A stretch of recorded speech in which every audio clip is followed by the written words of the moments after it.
Good morning, good afternoon, or good evening. Welcome back to Bariatrics and Beyond, the podcast where we talk about life before, during, and beyond bariatric surgery. This week's guest, we have one of our coordinators. You guys might be very familiar with her from What's Cooking Wednesday, live every Wednesday. We have Aubrey. Welcome, Aubrey. Hi, everybody. How you doing? I'm good. How are you? Fantastic. Thanks for being on the podcast. So, can you tell us a little bit about yourself? Sure. I am one of the bariatric coordinators. I have been working for EOC for about 3 years now. I'm married. I have 3 kids, 2 dogs. I like to cook. That's pretty much it. That's the highlights. Where do you live? Oh, I live in South Louisiana in like a really tiny town outside of New Orleans. Right. And that's probably why you're really good at cooking. I guess. Yeah. I think it's just kind of a thing here. It's kind of cultural. Yeah, it comes hand in hand with the territory. All right. Yeah. So let's talk about What's Cooking Wednesday. How did this come about and what made you put your hand up for it? Because, I thought I could do this, but every week people are just going to get seasoned ground turkey. So thank you for stepping in and stepping up to the plate. But yeah, what made you go like, I can do this? Okay, so in like a past life, I used to run a restaurant, a couple of restaurants. And so I felt pretty confident that I could come up with some meals, hopefully, honestly, that would be helpful for people. So I felt confident in that part. I'm actually pretty awkward most of the time. So I thought at least if I had to talk, it could be on camera just in my own kitchen. And maybe that would make it, like less intimidating, I guess. And so it's gone pretty well. But I really wanted to make sure that people just like had some kind of a jumping off point for the pre-op diet to start, because sometimes it's overwhelming at first, Yeah, for sure. I think sometimes the pre-op diet will deter people from even booking the surgery. They're like, you know what, I can't stick to that, or it's just too hard. If I could eat like that, I wouldn't need the surgery type thing. I've seen people say that. But the pre-op diet feels intimidating, but it's not as intimidating as it looks, and you do a really, really great job of breaking it down and bringing us variety on the pre-op diet. Because I know for me, I just had, honestly, like chicken breast and a protein shake every day. Like that was me. So thank you for doing that. So in No saying problem. that, Aubrey, you're going to like make us a little sweet treat. Now, disclosure, this one is not pre-op approved. You don't do only pre-op. You do post-op recipes, just kind of like healthier alternatives for Right. for delicious food and to give your diet variety and to include whole foods and just show that it doesn't have to be boring. So I hear that you're making a sweet treat today. What do you got planned? I'm going to do the TikTok trend that's supposed to be like a date that tastes like a Snicker. We'll see if it works. I've actually not tried it until right now. So I have all the ingredients and we'll see if it's good. But it sounds good, right? Can I tell you, like, I am dying to try this. I'm mad that I'm I'm not like, not there. I'm going to like send it through the camera. Yeah. Seriously. All right. So, what are we doing? Okay. We'll start. I'm going to turn this. I don't have a camera guy. Sorry. Let's see if we can do. Maybe we can say. All right. There we go. That's good. We're the only fancy ones here, Aubrey. I know. I'm not fancy at all. Like I said, I'm always in here. Like last night, I accidentally started a tiny fire on my live. Like, so That's great. No big deal. Perfect. Okay, so we're gonna start with some pitted dates. These are everywhere. They've got them. Like these are from Walmart. They're not anything fancy. Okay. I actually thought I was gonna have a harder time finding them, but it's not bad. Right. You want to get the pitted kind. You don't want to get the kind that are like aggressively dried. They do have some that are like these are kind of dry, if you can see that, but like they have some that are like hard, not those. Okay. So you're gonna take your little knife and we're gonna run our knife through the middle. Actually, okay, well, it's just gonna split on its own. So we're gonna let it naturally split. That actually seems easier. And that one's already got the pit taken out? Yes, these are pitted, so it's very easy to you don't have to do all that. So the idea is that you're gonna take this, and then this is actually some PB2 that I mixed up with some water, like just to make it a nice peanut butter consistency. Right, because I see that people put like just regular peanut butter, but if you are kind of, wanting to amp it up with like making it a little bit more healthy, I hear that the PB2 is like better than actual peanut butter. Yeah, that's like a better way to do it. And it tastes really good, actually. Okay, so it says on here 90% less fat and 6 grams of protein. And so it really cuts the calories like way down. I mean, that's awesome. Like a lot. And so, and really, if you can see on here, but It's very like consistency wise, it's still peanut buttery. So you don't have to. You're not like really sacrificing much, I guess is what I'm saying. Some things people like, oh, you can swap this for cauliflower rice or whatever, but you will never fool me. I will never think a pizza made out of cauliflower is pizza. I will never think rice made out of cauliflower is rice. I would rather not have anything. Same. I just skip it. I know. I have patients a lot of times that ask me like, oh, do a cauliflower rice recipe. And I'm like, I mean, okay. Like I want to give the people what they want, but honestly, I don't know. Nobody wants cauliflower. Maybe. Like if you like it, I guess maybe. I can't even get past the smell of it, to be honest. It just smells like farts. Yeah. Yes. It's very, very cruciferous. So it smells like fart and you're gonna fart. Like it's not good. It's just a lose-lose. I don't know. But hey, if you like it, honestly, I do tell all the patients that if they find a veggie they like, and like, let's say it's cauliflower, stick with it and write it out. You know what I mean? Yeah, blow it out. Who am I to tell them what to do? Blow it out, right? All right. So stick a little peanut butter in there. We're going to set this. I'll make a couple of them. So honestly, hopefully one of these comes out pretty enough that I can show off at the end. Sometimes that happens. Like I make like a, like a test run. So it doesn't look too, in case it looks ugly. All right. Ugly food tastes good though. That's true. It really does. And honestly, this is just, no one's eating this but me. So nice. It doesn't have to be gorgeous. What's like your favorite recipe that you've concocted on What's Cooking Wednesday? Honestly, let me think. Okay, so probably my favorite would be, I did like a shrimp pesto pasta night. Mm-hmm. It was probably that one. It was real. I honestly, like, not to toot my own horn, I was very impressed with myself. And also just how good it was. Like it was really good. Was it? And have you like just cooked it again and just have it for dinner now? I made it again, and actually I froze some of it because like I accidentally. That's like something actually from being from the South. Like I tend to like make a lot of food, and I don't mean to, but it just kind of happens. So I made like way too much. So I froze it and like I thawed some and ate that. It was so good, and I've made it one time since. Because honestly, there's like no calories in it. That's cool. And not no, but you know what I mean. It's like extremely low cal. Nice. The one I was most impressed with was you made a freaking cake, a pre-op cake. What on That's true. Yes. Yeah. I was actually also really impressed with that one. I have to credit my sister a little bit. She helped me like get some of the stuff down with that one because I was asking her about it and she was like, well, hang on, let's figure this out. And because originally I made something that looked kind of like meat, but it was supposed to be cake. It was not good. Oh, that's great. So do you test all the recipes out before you go live, or some of them do you just like, I'm just going to wing it. Whatever happens, happens? Truth be told, it depends on how much time I have that week. Okay. Sometimes I do. Sometimes I test them out. Like the cake, I actually did quite a bit of research trying to get that one going because I knew it was going to be complicated and in a good way. Like I just wanted to make sure it was good before I was like, hey, everybody try this. And then it's like, oh, well, it turns out like meat, which is again, what trial number one did. So, but a lot of the other ones, like, especially like, for example, like the other day I had a patient, she asked me to do holiday food, but I think she asked me like on Monday. Mm-hmm. Well, by the time Wednesday rolls around, like that's not really that many hours for me to like, get it all straightened out. So I just trialed it on the live and actually it worked out really good. And it's actually one of my personal favorites. It was really good. So very cool. So what are we doing now? I see chocolate.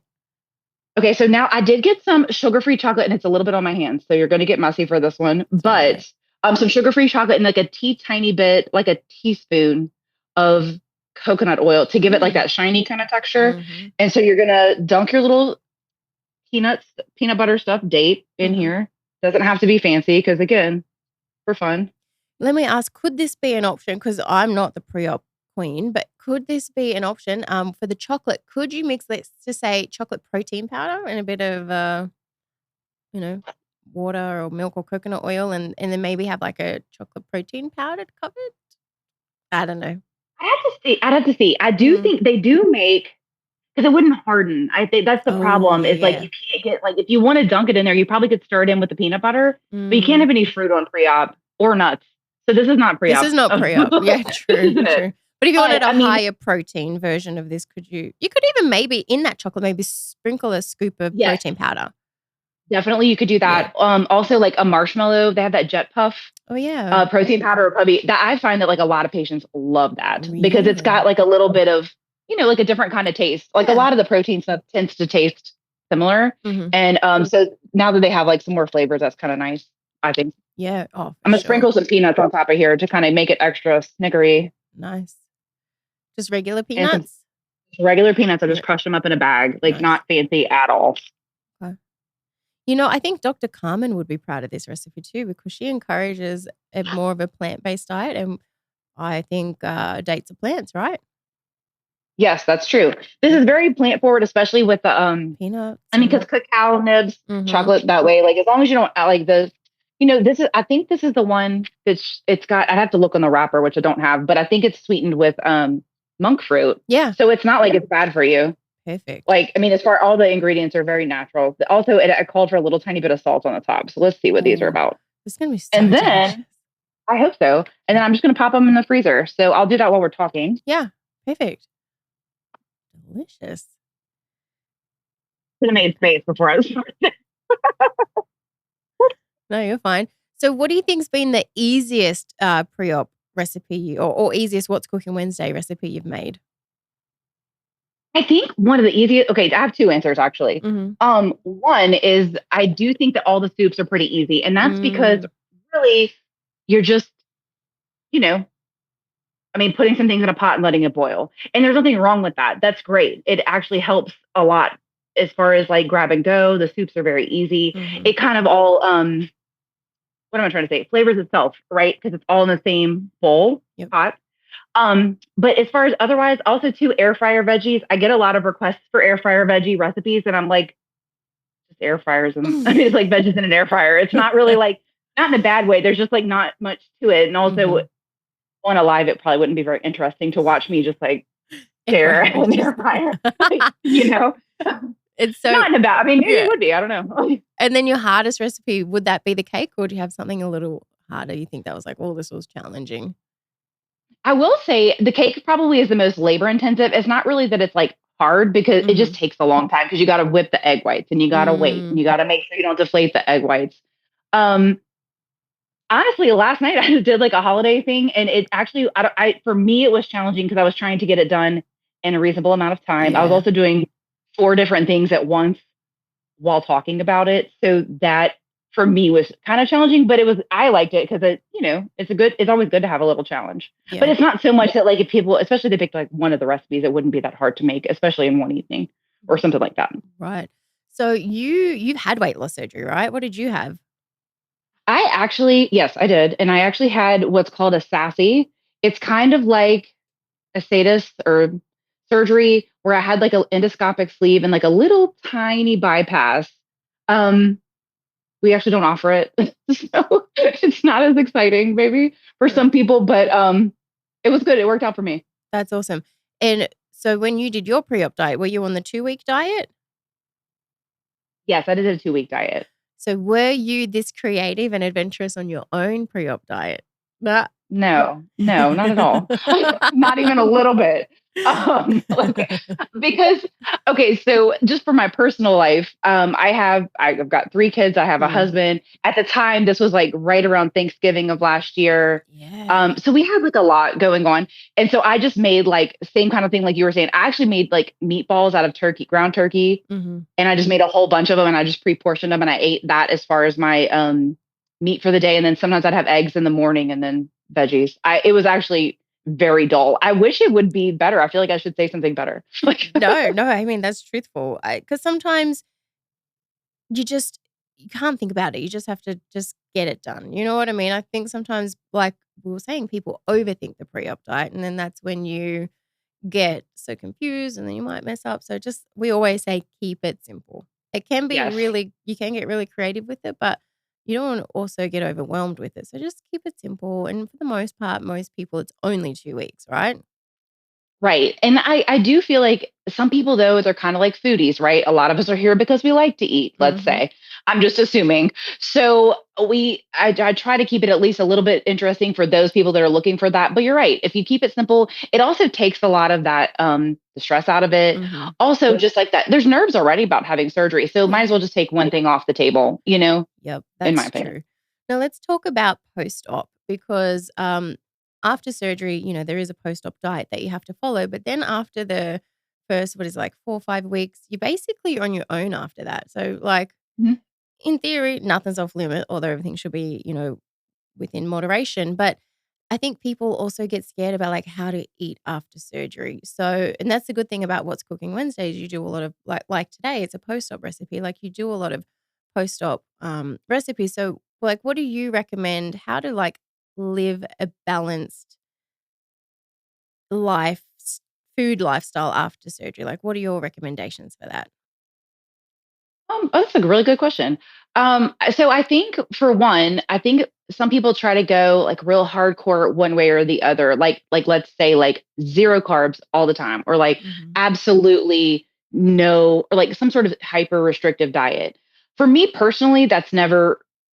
I can't do that because in my brain, then like suddenly when someone's like, you can't have a carb, I'm like, that's the only thing I That's ever all. want again in my life. Yeah. Like, so I just think, I mean, I know we talk about everything in moderation, and that honestly sounds probably irritating at some point once people have heard it and heard it Mm. and heard it again. Mhm. But I do think that really is the key to success, because if you, I mean, if you apply that, you're not going to just go carb crazy, and you're not going to go eat a bunch of fast food or whatever your thing is that you kind of maybe crave.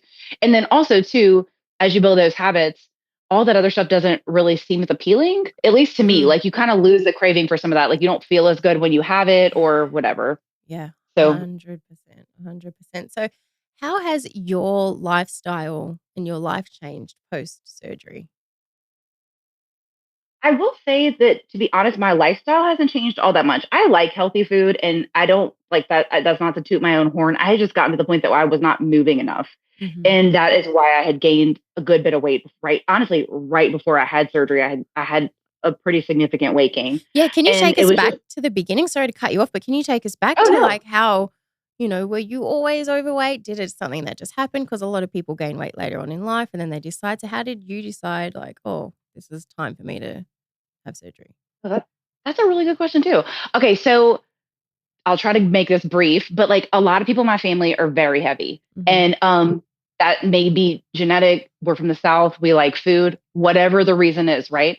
And so I've seen them, to include one of my uncles, was actually able not to get, he was not able to get the medical care he needed, and he passed away because of that, because he was so heavy. Um, so that had always kind of lingered in the back of my mind, right? But I never really struggled aggressively with my weight, but I always wanted to be smaller than I was. Mhm. So, um, but I played sports and I did things to kind of like mitigate maybe my poor eating habits. And then as an adult, I worked like a lot of really high paced jobs. Like I had restaurants. I was always walking, moving, and then I worked in the ER for a long time. So that's like a crazy environment Mm, too, right? At the mhm. hospital, you're constantly moving.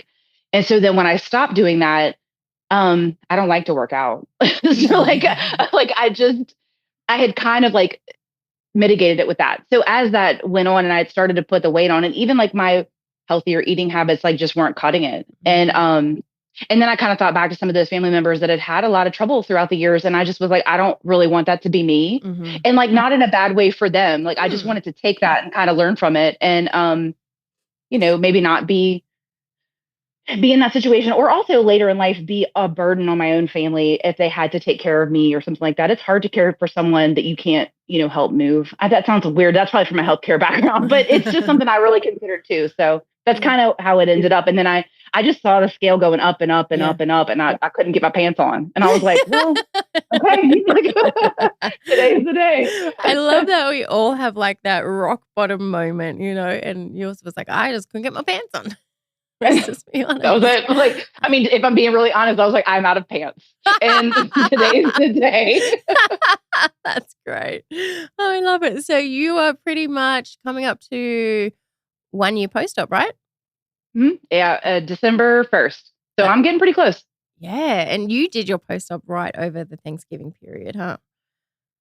Yes, Thanksgiving and Oof. Christmas. So it was Yeah. actually, everybody always is like, it's, they're so worried about it. But I Mm, will say, like, it was it wasn't that bad because my family was really supportive, that's and cool. everybody was just happy to like do whatever I needed. And I mean, like during Thanksgiving, I just made some regular swaps for like veggies and turkey, and that Mhm. wasn't such a big deal there. And then, for Christmas, everybody was just happy to like help me figure out things I could eat. So it really Yeah. wasn't that big of a deal Yeah, that's on good. my end. I know for some people they do way bigger. Yeah, and I think those moments pass. You know what I mean? Like the day Thanksgiving, it's a day. You know what I mean? It passes. Right. Like it happens so quick, and I feel like sometimes we don't do things because of, oh well, Thanksgiving. It's just a day. It's just a meal. You Yes. know what I mean? Like there's look at 100%. the bigger picture. But I like that you said your family was like really encouraging and supportive. So how did that affect your journey? Because a lot of people don't have that support system at home.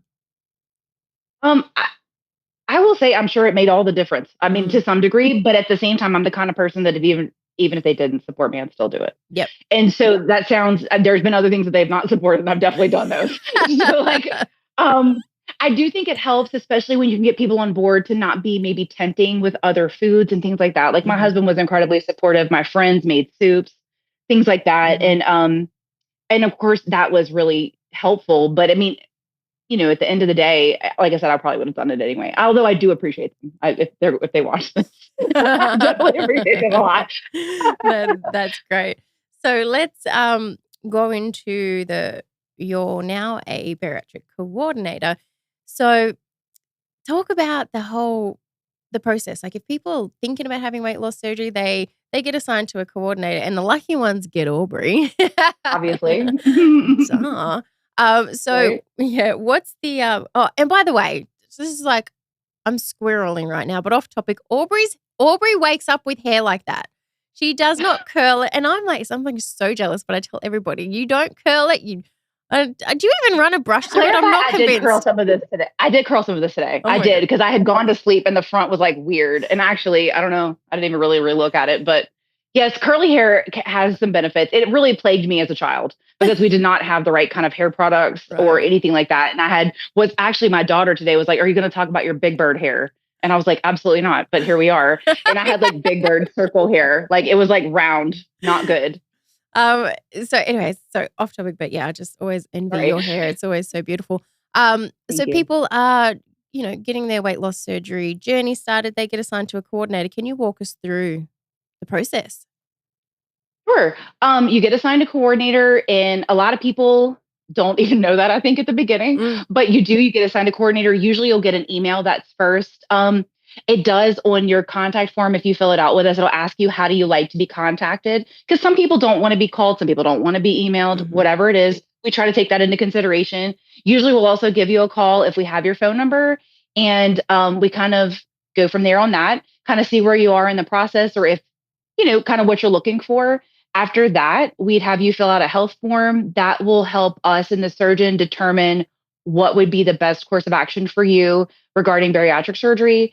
And once the surgeon approves you for surgery, then we get you scheduled on a date. It's actually a lot easier than you would think right. and like way more direct for sure. Yeah. So on that health form, it's really important to be extremely detailed. Like add more info than you think you even need. Like just list Yes. everything, right? And then that gets sent off to the surgeon. How long does it take usually to get approved from the surgeon? Um, Barring any extenuating circumstances, it's probably about 24 hours or less. Um, that sometimes we need more information. Sometimes we have questions about things that we saw in your health form, Hmm. like something that may be a little bit ambiguous or something like that. And we just want to make sure that we have all the clear cut information. Um, and of course, if somebody has like a medically complicated background, sometimes we'll need more information on that end as well. But usually, yeah, 24 hours or less. Sometimes, That's I mean, I've had people straight up to approved in like an hour. that's that's wild because here in the States, it's like people are trying to Yeah, get approved for like a year just to even like get their they foot in the are. door. So, Right. And then also then they do the stuff and they go through all the hoops. mhm. And I have a lot of patients that'll call and be like, "Oh, well, I did this and this and this," and then they denied me after.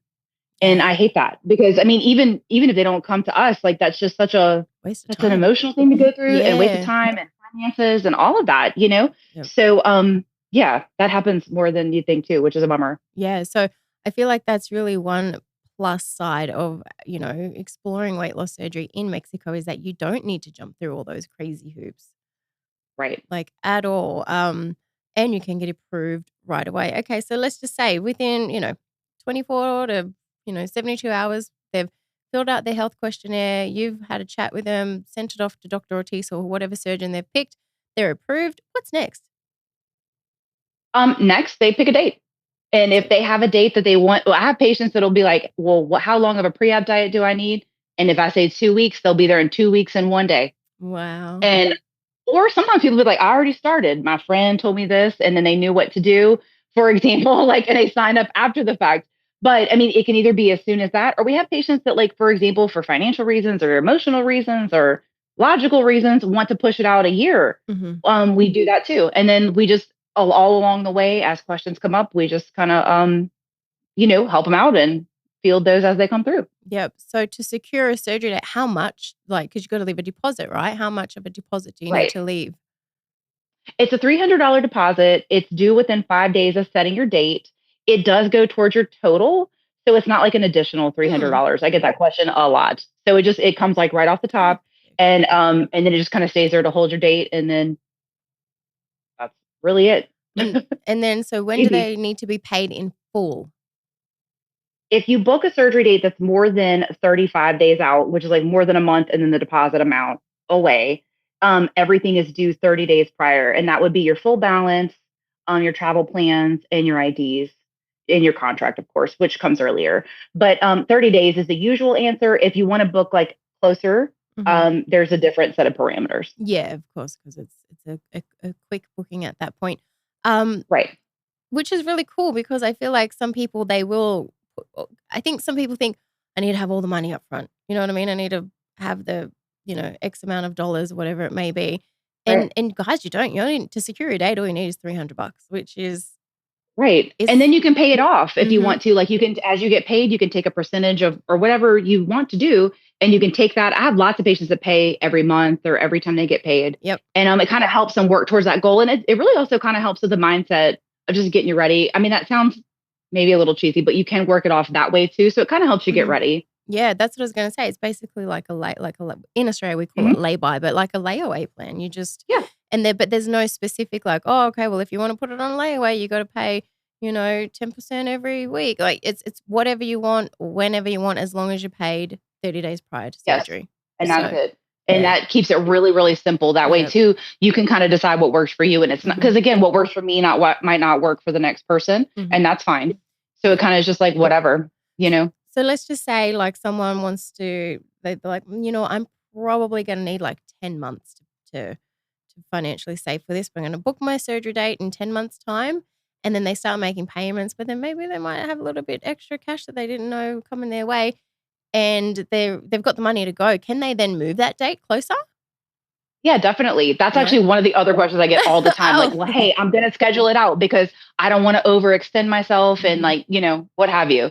And then they're like, can I move it up? And I have patients that call pretty regularly, and we get them in as long as the surgeon's schedule and the patient's schedule will allow, which usually we can find something that works. We're good to go. And it happens pretty frequently, actually. Oh, good. I love that. Me too. And then, so for most people, they probably already know this, but in case you're brand new here, I'll just reiterate, we are a hybrid team. So we are a team of, I was going to say Americans in my best Australian accent, but, we have a team in America and the facility and our team in Mexico. So all the coordinators live and work in the US, correct? Right. So when you do get assigned a coordinator, because I think a lot of people think Mexico, it's going to be so hard to communicate and get everything set because I don't speak Spanish. Guys, you don't need to worry about that. Everyone that on the beginning side of thing, everybody lives and works within the US and obviously speak English. Right. I think that is a question that people do have, though. I mean, I get that a lot. Like, oh, you speak English? I'm like, yes, only. Actually, see, sorry to disappoint, maybe, but But yeah, and I think also too. I mean, just to touch on that as well. A lot of people, when you get to TJ, they all speak English, or they will appreciate your attempts at Spanish, and they will attempt English for you. And then also Google Translate is also a real big win.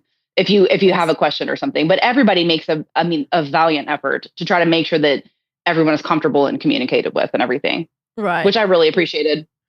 I just had a memory pop up. It was actually this time last year. I went to Tijuana with Haley, our one of our plastic surgery coordinators, which Haley's one of your besties in real life. Yeah. And we were walking down the street, and this guy said, "Do you have any money?" Just like asking for change. And then Haley said, "Sorry, I don't speak Spanish." And he goes, "I'm speaking English." She was so embarrassed. So awkward. We still laugh about it to this day, but Oh my God. that just popped into my head, and I'm not sure why. Classic though. That is a classic.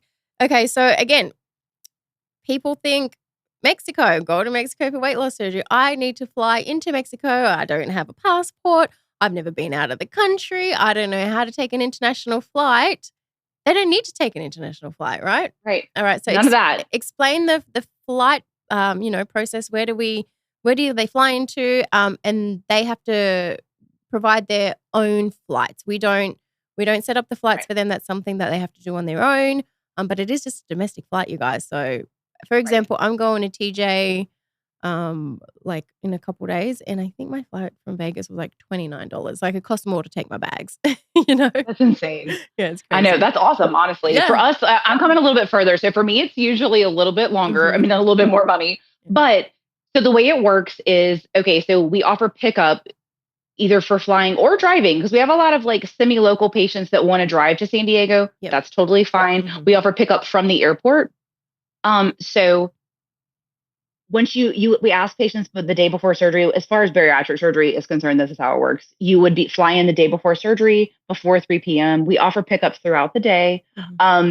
Into San Diego. And then our drivers handle everything from there. As far as like getting you into Mexico, customs, all of that. And you don't need a passport for ground travel. So you can come with your ID or your birth certificate, or if you have extenuating circumstances past that, like let's say you're not a natural born US citizen, you would need to bring paperwork for that, but that's not, we can get into that if we need to. Right.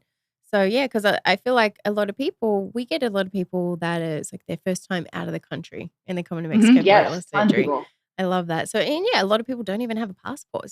Sometimes it's their first time on a plane. Yes. I get tons of people that are like, I've never booked a flight, and they're not like 18. They're like in their 50s and they just never had to do it or wanted to do it or whatever the reason is. And I had actually one patient, I will never forget this girl. She was from like the Dakotas, I think. So a good ways from Tijuana. And she was like, I'm too scared to get on a plane, but I'm going to drive it. Me and my wife, we're going to do it. And I was like, your resolve is so impressive to me, because like, that is such a long journey. You know what I mean? And she was like, I'm too scared, but she was like, but I need to do this. And so I was like, I'm proud of you, man. That's a long way to go. That's so dedication. I think, but we also get patients from, obviously Canada because it's close, but we're getting Aussies. We get people, New Zealand, a lot of people from New Zealand. That's on the other side of the world, you guys. Mexico. We get so many patients from New Zealand, and actually me and and I also like rural Alaska, which I realize is like the US, but like not really, you know what I mean? Like it's so far, like, you know what I mean? Like it's so far removed. But like same with New Zealand, we have so many patients from New Zealand, and I love talking to those guys, like even just on the phone, just because it's just so different than like what I'm experiencing just day to day. It's so interesting. But same with the Bahamas, we get a lot of people from the Caribbean too. And I really, again, for them, it's like such a long way. And I mean, I'm sure an expense as well, but like I'm always same thing. I'm like really impressed with their resolve to like get it done, to get it done. Yeah, because, I know like in Australia and New Zealand, A, it's like so crazy expensive to have the surgery, and B, like you're on a wait list for years, like even if you can get it. So people just want to get it done. So it ends up working out really not that, it still works out cheaper, even with the international flight into the USA.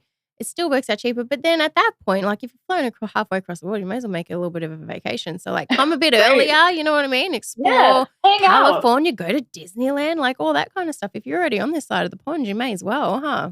Right. Enjoy yourself. Right. And I do have patients that do that. They'll tell me like, oh, what do I need to do? So they can kind of correlate. Like I did have a patient recently that was like, I'm taking a train from Anaheim, which is Disneyland, to San Diego. And because I got to go. I've always wanted to go. And I think she was from the Caribbean actually. But same, like might as well. Why not? You know? Exactly. And then look, don't quote me on this, but I feel like because I was in the Bahamas earlier this year, but I'm pretty sure they don't even offer weight loss surgery in the Bahamas. I didn't think it's a To my procedure. understanding, they don't. Like Yeah. most of the patients I've spoken with, that's what they've said. Mhm. To be perfectly honest, I've never fully researched it myself. I've just Mm. taken them at their word. But yeah, it's Yeah. not something that they offer. And so that's the other reason they're just looking for something, I guess for them, they'd either have to come to the US or, but again, I mean, like paying out of pocket in the US would probably cost more, I'm sure, So I Yeah. think for them, it just works out. They got to fly anyway, Yep. Yep, exactly. Now let's talk about like flying. So I know for me, I got to a certain size where I was like I didn't want to fly, and especially if I had to fly by myself because I was spilling into the person next to me's seat. So if I was flying with a friend that was skinny, I'm like, yeah, that's cool because like I'm just going to take up half of your seat, right? And then Right. I remember I had to take a flight on my own, and I was just mortified because I'm like, I need 2 seats. I need a seatbelt extender. So I want to talk about a little bit of a flying hack that some people don't know. If you're Yes, like me, definitely. I was like so embarrassed to ask for a seatbelt extender, right? So I'm like, oh my God, I don't want to have to ask. I'm so embarrassed. Like they don't already know just by looking at me that I'm going to need one. But honestly, sometimes those flight attendants, some of them will be really like just gracious and then just like kind of slip you one because they can see that you're a little, whatever, Yes, embarrassed or, very sweet. but some of them, they don't care. So my flying hacks are this. There's two kind of seatbelt extenders. Southwest have their own seatbelt buckle. It looks like a bee, right? Mhm. You can buy them on Amazon. You can buy them on Yes, you eBay, can. and that's what I did. I had a B buckle and I had every other buckle, and I just keep it in my bag with me, and then I would sit down, and then I'd whip it out of my bag, clip it on, so no one would see that I needed one. It's very obvious I did though.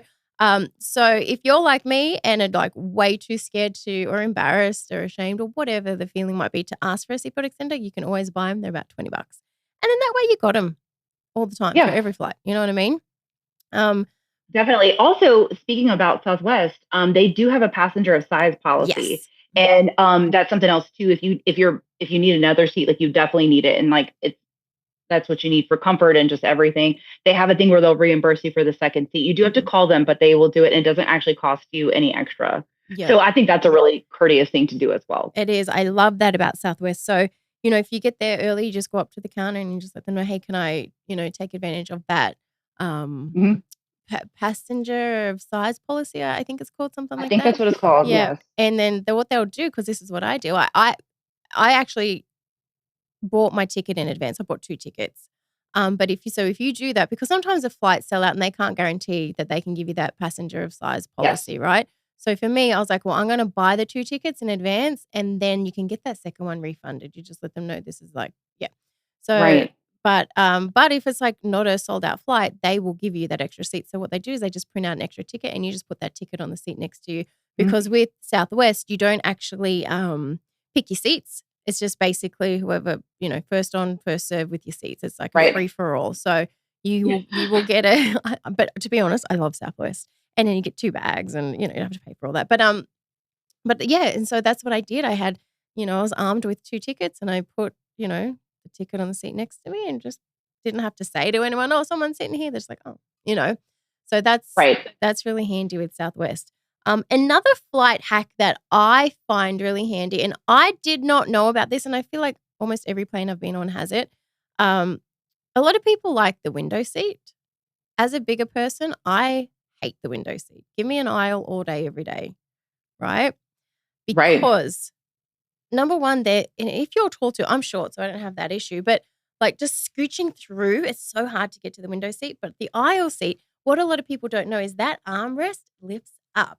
It doesn't lift up Yes. on its own. What you got to do, you guys, you got to slide your hand all the way to the back of that armrest, and there's like sometimes, most of the time, a little like button that you push, and then it slides Mhm. up, and then it's so much easier to get out.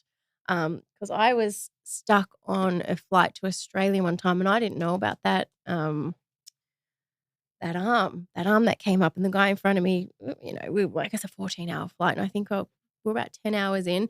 He's reclined all the way back. My stomach is touching his seat. You know what I mean? Not Oh my goodness. knees, my Yeah. stomach, and But also, oh, sure. it You it know what was I mean? Like, give me some room. it was horrified, and then, the armrests are cutting into my hips, and, I needed to get up and go to the bathroom, and I was stuck, I couldn't get out. Like, I had to wake him up to be like, "Bro, like, can you please, like, just get up a little bit?" Right. And then when I got to Australia, like I was telling my mom, like, oh, my hips hurt because of the armrest in my, the middle one was fine, but like this one. And then she's like, those armrests come up, right? I was like, no, I had no idea. She goes, yeah, on the way home, like just, slide your hand. And so my mom told me, and I was like, oh my gosh, that's like the best thing ever. And it makes it so easy to get in and out of. So hopefully those flight little hacks help anyone that's got flight anxiety. Helpful. Because Yes, like, definitely. It's real for sure. real, Especially people that haven't flown before. They're just like trying to navigate the whole thing. And then it's like, oh, and this and whatever else. So yeah, at least try to get there and be comfortable, Yep. At least once you sit down, 100%. Okay, so before we wrap things up, what's like one piece of advice you'd give somebody that's looking into having weight loss surgery, a little bit too scared to, jump the fence? What would you say? Oh, honestly, this is so cheesy and everybody says it, but just do it. Yeah. Like, I mean, figure out a plan for you and figure out what the hurdle is. Like, for example, if it's logistics with your family, get that, work that out, or financial, work that out, make a plan to save. But otherwise just do it, because a lot of people, especially women, I find tend to like not want to do things for themselves, or like not want to like spend the money on themselves or whatever, what I'm trying to say, kind of invest in yourself, but invest in yourself because you really can't go wrong. Yep, 100%. We spend our money on other things that we get no return on. This is like the return is life and living. So just do it. All right. So should we check those little dates? You ready? Let's see. I'm so ready. It's good enough time. Yeah, they should be good. I think so. I'm really excited. Even if it's not, like, I feel like it'll still taste good. Well, yeah. Okay. So they're cute. Ooh. All right. And they're they're frozen. Okay. Well, not frozen, but like they hardened up. I could have made them a little bit cuter, but that's okay. No. They look great. Okay. All right. Let's see. Have you had a date before? Because they're supposed to taste like caramel. No. Never in my whole life. So here we go. Because honestly, I was a little scared of this because I was like, I hope she doesn't make me eat it on camera, but now I want to. It looks good. Okay, good. Be honest. So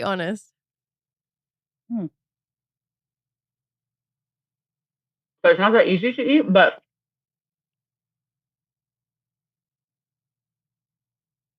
that's so good. Does it taste like a Snickers?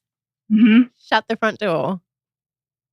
I mean, like, honestly, it's really good. Woo-hoo! Like, it should not be this good. It looked like a prune. And that's why I was like, I feel like I'm not going to like this. But I'm honestly shocked. Like, like I'd be like, hey guys, I'm glad we made this, but don't do it. I love your honesty. It's good, yeah. I'm so excited. It's super good. Okay, good. I see and like a little cross section, if you can see it, it's good. Like it gives you like a little candy bar vibe. Yeah, 100%. And I see people, you can even make it into a bark, like you lay all the dates flat and you flatten them out, and then you can drizzle it and just crisp it off like that too. But I feel like that's kind of more Snickers feeling.